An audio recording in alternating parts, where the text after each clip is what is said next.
I eat too much, I drink too much, I want too much, too much. At some point in time, we've all heard the saying that if some is good, more must be better.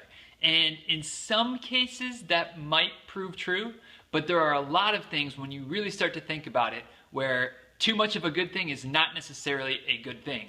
And running is definitely one of those situations. So today I want to talk about overtraining. And in my estimation, in my experience as a coach and as a runner and as an athletic trainer, there are three main categories where overtraining tends to kind of creep in. The first category of overtraining that I want to look at today is the idea that we need to run more.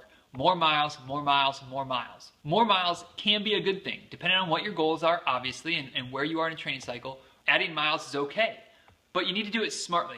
Too often we start adding miles too quickly, and we don't give our bodies a chance to adapt and get used to those new demands and the extra pounding that goes on by adding too many miles too quickly. Another category of overtraining is running too fast, basically trying to run faster than what your body is capable of doing.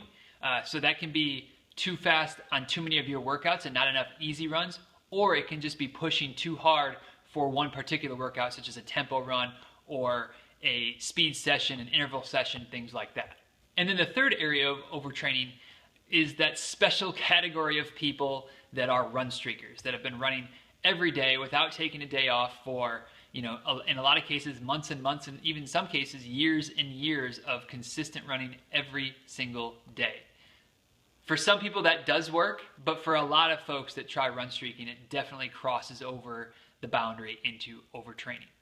So what are some of the signs and symptoms of overtraining? What does it look like? What does it feel like? How will you know if you might be dealing with kind of overtraining symptoms? The first one that I think is probably the most common, but also the most easy to overlook, is just a general feeling of fatigue all the time.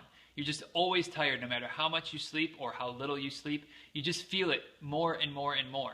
And we think that because we're so busy and fast-paced lives and we don't sleep as much as maybe we could or should, that might be the reason.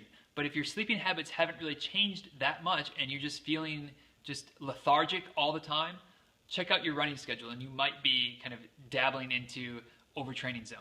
Another symptom that you might be experiencing is kind of heavy legs, just that feeling that there's just no pep in your legs. You can't just go if you needed to, And that can manifest itself whether it's in a workout like a speed session and you just don't have that top gear that you're used to having, or it can even just be, in fun backyard time with your kids. And the third kind of sign and symptom of overtraining is kind of, having some of those aches and pains that you're not used to having as you kind of walk down that road, down that path towards an overuse injury, whether it's a stress fracture, whether it's a tendonitis, or any of the litany of woes that endurance athletes, and in this case, obviously runners, tend to experience.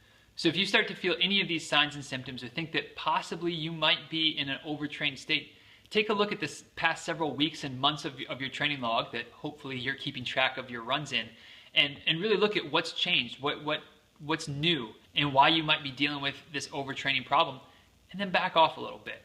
And you might be surprised how much you can gain both in speed and in endurance by easing off the throttle a little bit, dialing back the intensity, dialing back the distance, and getting out of that overtrained state.